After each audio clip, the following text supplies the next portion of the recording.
سنتوں سے فارغ ہونے والے آگے صفوں کو مکمل کر لیجیے۔ ایک مرتبہ درود شریف پڑھ لیجیے۔ اللہم صلی علی سیدنا محمد وعلی آل سیدنا محمد وبارک وسلم۔ سبحانک لا علم لنا الا ما علمتنا انک انت العلیم الحکیم۔ نحمدہ ونصلی علی رسولہ الکریم، اما بعد۔ فاعوذ باللہ من الشیطان الرجیم، بسم اللہ الرحمن الرحیم۔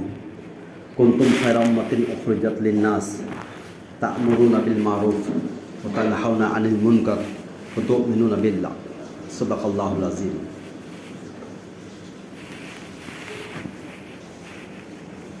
محترم بزرگوں، دوستو، اللہ رب العزت حدیث قدسی میں بیان فرما رہے ہیں، میں ایک چھپا ہوا خزانہ تھا،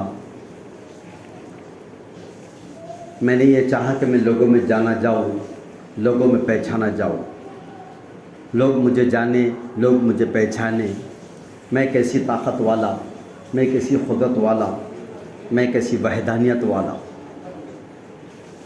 میں نے انبیاء علیہ السلام کو دنیا میں بھیجا، جا کر میرا تعارف کراؤ۔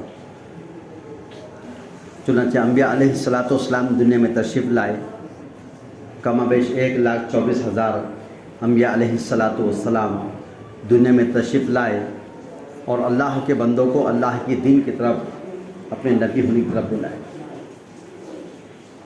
یہ سلسلہ حضرت آدم علیہ السلام سے لے کر جناب رسول اللہ صلی اللہ علیہ وسلم تک چلا، اور جناب رسول اللہ صلی اللہ علیہ وسلم پر اللہ رب العزت نے اس نبوت کو مکمل کر دیا۔ اب قیامت تک کے لیے کوئی دوسرا نبی نہیں۔ اللہ نے اپنے دین کے مکمل ہونے کا اعلان کر دیا، الیوم اکملت لکم دینکم، آج کے دن میں نے تم پر اس دن کو مکمل کر دیا، اپنے لیے پسند کر لیا۔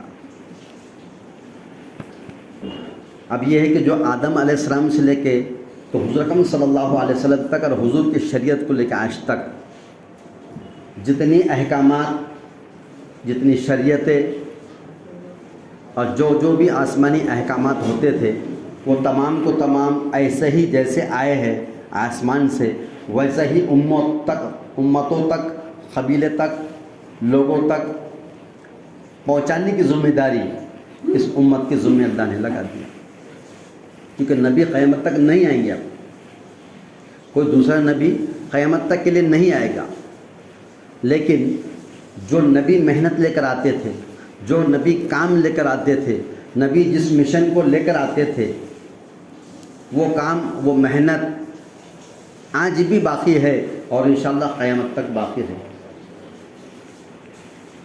اب ضرورت اس بات کی ہے کہ اس امت کو اللہ نے اس کا انتخاب کیا ہے، اس امت کے ذمہ لگا دیا گیا ہے کہ تم ایک بہترین امت ہو، لوگوں کے نفع رسانی کے لیے نکالی گئی ہو، تم لوگوں کو اچھائی کا حکم کرتی ہو اور تم برائی سے منع کرتی ہو، اور تمہارا ایمان اللہ پر ہے۔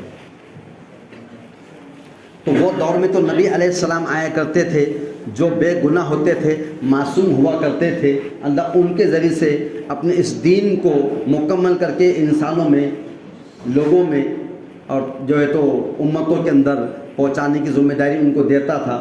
لیکن اب اس امت کے ذمہ یہ کام لگا دیا گیا ہے، وہ یہ ہے کہ امر بالمعروف اور نہی عن المنکر، اچھائیوں کا حکم کرتے رہو اور برائیوں سے لوگوں کو منع کرتے رہو۔ نبی اکرم صلی اللہ علیہ وسلم کا ارشاد ہے کہ میری امت جب دنیا کو بڑی چیز سمجھنے لگیں گی تو اسلام کی ہیبت، وہ وقت اس کے قلوب سے نکل جائیں گے، اور جب امر بالمعروف اور نہی عن المنکر کو چھوڑ بیٹھیں گی، یعنی اچھائی کی طرف بلانا اور برائی سے منع کرنا، اس کام کو، دعوت کے کام کو چھوڑ دیں گی تو وہی کی برکتوں سے محروم ہو جائیں گی۔ اور تیسری بات فرمایا، جب یہ آپس میں گالی گلوچ اختیار کرے گی تو اللہ جل شانہ کی نگاہ سے گر جائے گی۔ اس امت کے ذمہ یہ کام لگا دیا گیا ہے۔ ہر دور میں نبی کے ذریعے سے اللہ نے اس امتوں تک پیغام پہنچایا، دین اور شریعت پہنچائی، لیکن اب نبوت کا دور ختم ہو چکا ہے، تو یہ کام یہاں تک آیا ہے اور یہاں تک ہم لوگ جو دنیا کے اندر مسلمان اور اسلام والے جو نظر آ رہے ہیں اور اسلام اتنا پھیل رہا ہے پھول رہا ہے، تو یہ بڑے بڑے دعوت کے 3 شعبے ہیں جس کے ذریعے سے آج یہ بہاریں نظر آ رہی ہیں۔ ایک ہے مدارس، ایک ہے خانقاہی نظام، اور ایک ہے دعوت و تبلیغ۔ یہ 3 شعبے ہیں، جیسے کہ رکشہ کے 3 چاک ہوتے ہیں اور چلتی ہے، ایک نکل گا تو وہ چل نہیں سکتی، اسی طرح سے یہ 3 بڑے بڑے شعبے ہیں، مدارس کا شعبہ اور خانقاہی نظام کا شعبہ اور دعوت و تبلیغ کا شعبہ۔ جب مدارس کی لائن سے پہلے خانقاہی نظام چلا کرتا تھا، لوگ اپنے بگڑے ہوئے دل کی اصلاح کرنے کے لیے کسی کامل ولی کے پاس، جو اہل دل ہوتے تھے، اہل اللہ ہوتے تھے، ان کے پاس جا کے اپنی ٹوٹے ہوئے دل کی اصلاح کرتے تھے۔ دلوں میں جو بگاڑ تھا اس بگاڑ کو ختم کرتے تھے، ان کی خانقاہوں میں جا کے پڑ جاتے تھے، اور وہ کوئی 40 دن 4 مہینے اور 20 دن کا کام نہیں تھا، وہ ان کے پاس جا کے زندگیاں لگاتے تھے، اور اس وقت تک ان کی خانقاہوں سے وہ باہر نہیں نکلتے جب تک کہ ان کے اندر کا جو بگاڑ ہے وہ ختم نہ ہو جاتا تھا، ان کے اندر کی جو نفس ہے وہ جو مر نہ جاتا تھا، اس وقت تک وہ وہاں پر خانقاہوں میں جمے رہتے۔ بڑے بڑے اللہ والوں کی صحبت کے اندر یہاں تک کہ بڑے بڑے بادشاہ وہ ان کے پاس آئے اور بادشاہت کو چھوڑے، تخت و تاج کو چھوڑے اور ان کے پاس جا کر اور پھر اپنی اصلاح کرائے۔ تو معلوم یہ پڑا کہ ہماری اصلاح کے اور بھی طریقے ہیں، ایک تو خانقاہی نظام سے انسانوں کی اصلاح کی گئی ہے، اور ایک یہ ہے کہ مدارس کے ذریعے سے جو احکامات آسمانی آتے تھے، جو شریعت آسمانی آتی تھی، اور جو اللہ کی طرف سے جو ہے دین آیا کرتا تھا، وہ تمام کی صحیح شکل کے ساتھ اس دین کو جیسا آسمان سے آیا تھا اسی طرح سے ہو بہو وہی عمل کی شکل کے ساتھ اس لوگوں تک پہنچانے کا کام مدارس کے علماء نے کیا ہے۔ دعوت تبلیغ کا جو شعبہ ہے یہ بعد میں ہوا ہے، اس سے پہلے مدارس دیوبند کی بنیاد پڑی۔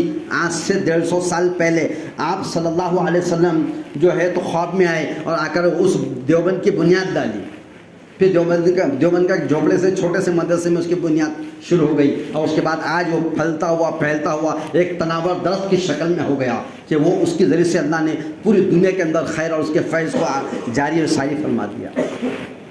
پھر اسی میں سے حضرت الیاس صاحب رحمۃ اللہ علیہ جو اس دعوت تبلیغ کے بانی ہیں، اللہ نے اس میں سے ان کو کھڑا کیا، ان کے ذہن ان کے دل پر ایک ایسا اللہ رب العزت نے غلبہ دیا ہے کہ وہ آپ جو ہے تو مدینہ کے اندر گئے، آپ صلی اللہ علیہ وسلم کی جو تو روضہ اقدس پہ گئے، وہاں پر ان کو بشارتیں ہوئی، وہاں پر ان کو انشراح ہوا، ان کے دل پر اللہ نے بات کو کھولا کہ اے الیاس اب ہم تم سے دعوت کا کام لیں گے، دین کا کام لیں گے۔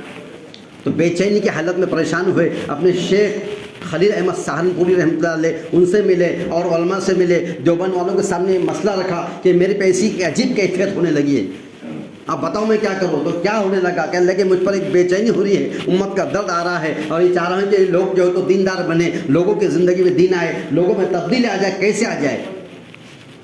پھر علماء کے سامنے رکھے تو اس کی کہنے لگے اس کی کیا شکل ہو سکتی ہے؟ پہلی بات تو ان کو اطمینان دلایا، اطمینان قلب دلایا علماء کرام نے کہ آپ جو کر رہے ہو بالکل صحیح ہے، لیکن اس کی شکل کیا ہوگی؟ تو کہنے لگے میں لوگوں کو اٹھاؤں گا ان کی بستیوں سے اور نکال کے اللہ کے راستے میں جا کر ان کو دین سکھاؤں گا۔ تو ٹھیک ہے، دین تو سکھائیں گے، مدارس میں بھی سیکھ رہے، آپ کیا سکھائیں گے؟ کہنے لگے میں نہیں سکھاؤں گا، آپ جو کہیں گے وہ سکھاؤں گا۔ شروع ہی سے الیاس صاحب رحمۃ اللہ علیہ نے اپنے آپ کو علماء کے تابع کرے ہیں، اور پھر کیا کرے؟ کہنے لگے بتاؤ کیا ہے؟ تو ایک بہت ساری فہرست بنا کے دیے، اس کے اندر بہت سارے احکامات دین کے وہ بتا دیے، اور بہت سارے جتنے بھی شعبے تھے وہ بتا دیے، اور ایک لمبی فہرست جب ان کے سامنے پیش کرے تو کہنے لگے عوام بھولی بھالی ہے، وہ ان کے پاس علم نہیں ہے تو اس کو کب سمجھیں گے، اور اتنا کہاں سے سیکھیں گے، کہاں سے باقی رہے گا؟ تو اس کے بعد اس میں سے وہ جو لسٹ تھی اس کو چھاٹے اور چھاٹ کے اس میں سے کیا کرے؟ 6 صفاتوں کو بنایا۔ پہلا ہے ایمان، دوسری ہے نماز، تیسرا علم ذکر، چوتھا اکرام مسلم، پانچواں ہے اخلاص نیت، اور چھٹا ہے دعوت و تبلیغ۔ یہ تمام اس میں سے نکال کر اس کو 6 صفاتوں کو نکالا، اور کہنے لگے ساری صفتیں ہیں، بہت ساری صفات ہیں صحابہ کرام کی جن کی زندگی میں ہونے سے ان کی زندگی مزین تھی، لوگ اس سے فائدہ اٹھاتے تھے، لیکن یہ 6 صفت ہے، اس کے دائرے ہی میں کام کرنا، اس کے دائرے میں رہ کے ہی بات کرنا۔ چنانچہ الیاس صاحب رحمۃ اللہ علیہ پھر کیا کرے؟ ایک جماعت میوات کے بنائے، اور بنا کر پھر جو تو پورے میوات کے علاقوں سے ایک جماعت 3 دن کی بنی، اور اطراف میں جا کے پھر کام کری، اور اس کے اثرات پڑے اور لوگوں نے اس کو سمجھے، اور آہستہ ہوتے ہوتے ہوتے اللہ رب العزت نے آج یہ حال کر دیا ہے کہ آج پوری دنیا کے اندر چپا چپا اور نہ زمین نہ اور پھر آسمان بلکہ پوری کائنات کے اندر اللہ رب العزت نے دعوت تبلیغ کی محنت کو چلا دیا، پھیلا دیا۔ اب اس سے کیا ہوا کہ کئی لوگ جو تھے اپنے مدارس میں اپنی اولادوں کو تو داخل کرتے تھے، وہ 5 سال کا 10 سال کا کورس کرتے تھے، وہ حافظ نہیں تھے تو حافظ بن جاتے تھے، وہ عالم نہیں تھے تو عالم بن جاتے تھے، وہ مفتی نہیں تھے تو مفتی بن جاتے تھے، یہ تو وہ بن جاتے تھے. لیکن ایک بہت بڑا طبقہ، ایک بہت بڑا عملہ، ایک بہت بڑی جو تو قوم اتنی بڑی ہے جو بالکل دین سے ناشنا تھی، جن کو غسل کے فرض بھی یاد نہیں تھے، وضو کیسا کرتے وہ معلوم نہیں ہے، کتنے فرائض اس میں ہوتے ہیں، کتنی سنتیں اس کے اندر ہے، نماز کے کیا احکامات ہے، نماز میں کتنے فرائض ہے، کتنی سنتیں ہیں اس میں، کتنے واجبات ہیں اس میں، کتنے مستحبات ہے، کتنے مکروہات ہے، کتنی چیزیں وہ کچھ بھی نہیں جانتی. پھر جماعتوں کی شکل میں یہ دین کی محنت کا سلسلہ شروع ہوا، اور ہوتے ہوتے ہوتے ہوتے آج وہ حال ہوا کہ اللہ رب العزت نے اس دعوت اور تبلیغ کی برکت سے پورے انسانوں کے اندر عمومی لہر چلا دیا. دین کی سمجھ اور بوجھ پیدا ہوئی، دین کی سمجھ فہم ان کے اندر اللہ نے کر دیا. ہر آدمی جتنے یہاں بیٹھے ہیں سب کو سمجھتا دین کس کو بولتے ہیں. دین بہت بڑے مسائل کا نام نہیں ہے، بہت بڑی جو تو کتابیں پڑھنے کا نام دین نہیں ہے. موٹی موٹی چیزیں ہیں کہ اللہ کے حکم کو جناب رسول اللہ صلی اللہ علیہ وسلم کے مطابق، طریقے کے مطابق کرنا، اور اس چیز کو جاننے کے لیے علماء سے رجوع کرو، وہ بتائیں گے ویسا اس کے مطابق دین کو کرو. تو یہ ایک عمومی لہر چلی، اور اس میں کہ ہر زمانے میں ایک مجدد پیدا ہوا کرتا تھا، اور مجدد ہر صدی کے اندر، ہر 100 سال میں اللہ نے ایک مجدد کو بنایا. اور مجدد کسے کہتے ہیں؟ دین کے اندر جو یعنی دین جیسا آیا ہے آسمان سے ویسا آج بھی ہے قیامت تک، چاہے لوگ اس کو کتنا مٹانے کی کوشش کریں. یہ مٹنے والا نہیں، یہ رکنے والا نہیں، یہ بالکل چھپنے والا نہیں، یہ دبنے والا نہیں ہے، کیونکہ اللہ نے صاف کر دیا وَقُلْ جَاءَ الْحَقُّ وَزَهَقَ الْبَاطِلُ إِنَّ الْبَاطِلَ كَانَ زَهُوقًا. کہ فرمایا کہ حق حق ہے اور باطل باطل ہے، حق کو آنا ہے اور باطل کو جانا ہے. تو یہ نہیں دبنے والا، یہ نہیں رکنے والا، یہ نہیں ٹھہرنے والا، یہ تو کام چل کے رہا ہے. اللہ نے آج 100 سال کے اندر کام کو چلا دیا، اور فرمایا کہ اس زمانے کے جو مجدد تھے وہ حضرت مولانا الیاس صاحب رحمۃ اللہ علیہ تھے. مجدد اسے کہتے ہیں کہ دین جیسا ویسا ہی رہتا ہے، کتابوں میں جیسا ہے ویسا ہی ہے، لیکن لوگوں کی زندگی میں اور کتابوں کے اندر جب دونوں کا موازنہ ہوتا ہے تو دونوں میں زندگیاں، دونوں کی جو ہے موازنے کے اندر جب دیکھا جاتا ہے تو زندگی میں اور دین میں دونوں میں زمین آسمان کا فرق ہو جاتا ہے. تو ہر زمانے میں ایک مجدد پیدا ہوا کرتا ہے. تو اس زمانے کے جو مجدد تھے وہ الیاس صاحب رحمۃ اللہ علیہ، اور 1923 سے دعوت تبلیغ کی محنت کی شروعات اللہ نے میوات سے کرایا. 1923 سے دعوت تبلیغ کی بنیاد شروع ہوئی، اور ابھی 2023 آنے والا ہے. الحمدللہ 100 سال سے یہ کام اللہ کا فضل چل رہا ہے، اور دریا دریا اور گھر گھر اور مقام میں اور اپنے اندرون میں اور بیرون میں اور شہر میں اور جو تو دیہاتوں میں اور دن میں اور رات میں اور جنگل میں اور سمندر میں کیا آسمانوں میں کیا اور فضا، پوری دنیا میں اللہ نے عموم میں لہر چلایا.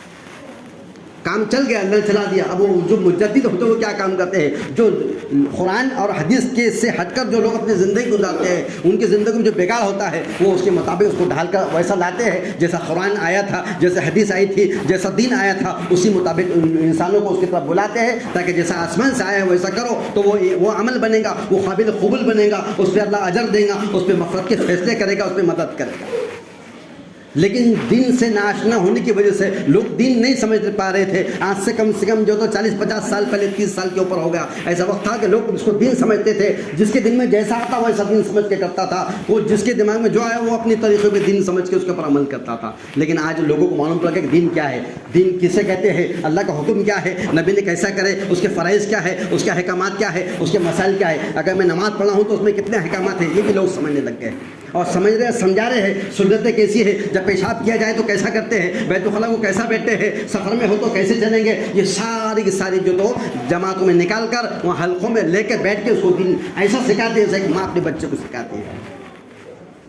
ایسا کرتے کرتے کرتے یہاں تک آ گیا ہے. اب یہ جو ہے تو لوگوں کی آنکھوں کا کنکر بن گیا ہے. دعوت و تبلیغ کی محنت 100 سال کے اندر اتنے عروج پر اللہ نے قربانی کی برکت سے ایک ساتھی جب 40 دن جماعت میں نکلتا، 4 مہینے جب نکلتا تو اسے یوں ہی نہیں نکل جاتا. گرم گرم آنسو اس کے پیچھے لگتے ہیں. کئی لوگ اس کے نام سے لے کے رات میں اٹھ کے تہجد میں اس کا نام لے کے روتے ہیں، اور اس کے بعد جب اس کے لیے دعا کرتے ہیں. وہ 40 دن جماعت میں نکلتا ہے، اس کی بیوی بچوں کی یاد ستاتی ہے، اس کے ماں باپ اس کے جو تو اس سے دور ہو جاتے ہیں، اور اس کے بعد اس کے گھر کے فاقہ تنگی اور اس میں مصیبتیں جو آتی ہے وہ ساری قربانیاں بنتی ہے. اور قربانی کے بعد جب وہ 40 دن 4 مہینے جاتا ہے، اللہ تعالیٰ اس کی زندگی میں جو تو بگاڑ ختم کر کے دینداری لاتا ہے. یہ عمومی لہر ہے. یہ تم سب ہم وہی ہے، وہ ہم حافظ عالم نہیں ہیں، آپ علماء نہیں ہیں، میں عالم نہیں ہوں، لیکن یہ صرف تبلیغ کی برکت ہے کہ یہی مسجد میں ہم بیٹھے ہیں. اور اگر آج تبلیغ میں ہم نہیں لگتے تو یہ مسجد میں کیا ہوتا تھا؟ یہاں مسجد ہوتی تھی کیا؟ یہ مسجد ہے، سلمہ مسجد ہے، اور یہ جو داؤد مسجد بن رہی ہے، نیچے قادر مسجد بن رہی ہے ادھر بائی پورے میں. یہ جو مساجدوں کا سلسلہ اور یہ مدارسوں کا سلسلہ اور یہ دنیا کے اندر جتنے خیر کے ادارے جو چالو ہوئے وہ صرف اور صرف یہ دعوت تبلیغ کی برکت ہے.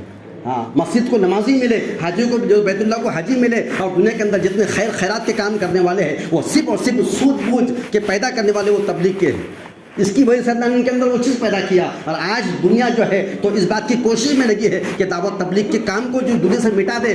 کچھ نہیں مٹ سکتا اس کا، نہ مٹا ہے نہ مٹائیں گا، بلکہ مٹانے والے مٹ جائیں گے، اس کو کوئی دھکا نہیں لگا سکتا، بشرطے کہ ہم اپنے آپ کو تیار کریں۔ ہم ایسے ہاتھ باندھ کے ایسے گچھو بیٹھیں گے نا تو جو پلاننگ کرنے والے وہ کر رہے ہیں، کوئی نہ کہیں کچھ نہ اثر ہوگا۔ لوگ چاہ رہے کہ دعوت تبلیغ کا یہ کام یہ بند ہو جائے، یہ ختم ہو جائے، لوگ اس سے دور ہو جائے، لوگ اس سے بیزار ہو جائے، اس کو جو تو ٹکڑے کر ڈالو، 2-4 کر ڈالو، اور لوگ اس سے وزن ہو جائے، لوگ علماء سے پوچھنا چھوڑ دے، ایسی ان کی پلاننگ ہے، اور ایسے کر رہے ہیں، اس میں کامیاب ہو رہے ہیں۔ اس وقت ہم کو جو تو صرف یہ دیکھنا ہے کہ دعوت تبلیغ کی محنت کا جو کام ہے یہ مسلمانوں کا کام ہے، یہ آپس میں اجتماعیت کے ساتھ چلے گا، یہ بڑوں کے علماء کے مشورے سے چلے گا، یہ ہمارے اکابر کے رائے اور مشورے سے چلے گا، ان کے اخلاص اور قربانی سے چلے گا۔ اب ہم سب مل کے یہ تو اس کے اوپر وقت لگائیں گے تو پھر اب ہماری زندگی میں باقی رہے گا تو نسل تک چلے گا۔ اگر ایسا نہیں، اور دیکھو یاد رکھو ہر 100 سال میں اللہ تعالیٰ دین کے اندر یہ تغیرات لاتے رہتے ہیں۔ پہلے 100 سال کے اندر جو تو وہ خانقاہی نظام تھا، پھر یہ 100 سال کے اندر دعوت تبلیغ کے نظام کو اللہ نے کیا۔ اب ہو سکتا ہے کہ 2-4 سال کے بعد جب یہ 100 سال پر ہو جائیں گے، اللہ اس کام کے نقشے کو جو تو اس کی شکلوں کو بدل دیں گا، کام وہی رہے گا، نام وہی رہے گا، دین کی محنت وہی رہے گی، وہی دین چلے گا جو دین نبی پر آیا تھا، لیکن ہوگا کیا؟ اس کی شکل بدل جائے گی۔ ہم کو اس میں گھبرانا نہیں ہے، ہم کو ہمارے علماء سے رجوع کرنا ہے، ان سے پوچھنا ہے کہ کیسے کیا جائے، وہ بتائیے۔ آج دنیا کے اندر کوشش بات کی ہے کہ دعوت تبلیغ کی محنت دنیا سے ختم ہو جائے۔ آج دنیا میں دیکھو سعود نے کیا کیا، سعودیہ نے یہ کیا ہے کہ وہ چاہتا کہ یہاں جو دین کی دعوت کی محنت کے کرنے والے، جن سے دین پھیل رہا ہے، برائیاں عام کرنے والے، وہ برائیوں کو استقبال ہو رہا ہے۔ ہاں، جو شراب کے اڈے ہیں، اور جو زنا کے اڈے ہیں، اور جو تھیٹر کے اڈے، وہ سارے آبادی والے کو سب کو برائیوں کو آباد ویلکم کیا جا رہا ہے۔ اور جو دعوت تبلیغ جس کی نے پوری دنیا میں انقلاب برپا کر دیا، جس کی وجہ سے آج پوری دنیا میں عموم لہر دعوت کی تبلیغ کی وجہ سے لوگوں کے دین پر چلنے کی ہوئی ہے، آج اس کو مٹانے کی کوشش کر رہے ہیں۔ یہ کسی کے آلے کار بنے ہوئے ہیں، یہ خود نہیں ہو رہا ہے، اور اللہ حالات ہم پہ جو ڈال رہے ہیں وہ اس لیے ڈالے کہ اس سے جڑے۔ ہاں، اپنے آپ کو اسے خالی مت بٹاؤ کہ چلو ٹھیک ہوگا، نہیں، بلکہ جتنا زیادہ ہو سکیں گے ہم اپنے وقت کو مسجد میں لگائیں، ہمارے وقت کو اللہ کے راستے میں لگائیں۔ نہیں 40 دن جا سکتے تو 10 دن صحیح، نہیں 10 دن جا سکتے تو 3 دن، اور یہ بھی نہ ہو سکے تو 1 دن کی جماعت بناؤ، فجر یہاں پڑھو اور عشاء پڑھ کے واپس یہاں آ جاؤ، لیکن وہ 1 دن کی محنت کو معمولی مت سمجھو۔ وہ 1 دن کی جب محنت کے لیے ہم نکلیں گے، پوری دنیا میں اللہ انقلاب کرے گا۔ ہماری سستی، ہماری کاہلی اور ہماری جو اللہ سے جو غفلت کی وجہ سے، اس کام سے بے رخی اور غفلت کی وجہ سے اللہ نے ہم پر ایسے حالات کو مسلط کر دیا۔ دین کا جو کام ہے وہ تو ہو کے رہے گا، اور کام اللہ کا دعوت کا ہے، یہ نہ رکا ہے نہ رکنے والا، یہ چل کے رہے گا۔ لیکن سوال یہ ہے ہمارا اگر اس میں کچھ نہ کچھ لگا۔ میں ایک مثال بتاتا ہوں کہ ایک جنازہ ہے، جنازہ جب گھر سے اٹھ جاتا ہے کھاندوں پہ، وہ قبرستان جائے ایسی رہتا نہیں، چاہے آندھی آئے کہ طوفان آ جائے، بس یہ اٹھ گیا ہے، چل کے رہے گا۔ اگر ہمارا اس میں کچھ لگ گیا تو بہت بڑی بات ہے، اگر نہیں لگے گا تو لگانے والوں کے لگ جائیں گے، ہم نہیں لگیں گے، ہم اس سے محروم ہو جائیں گے۔ اللہ سے دعا ہے کہ دعوت تبلیغ کی مبارک محنت کے اندر ہم سب اپنے جان اور مال کے ساتھ لگانے کی اور اس پر عمل کرنے کی، دوسروں تک پہنچانے کی توفیق عطا فرمائے۔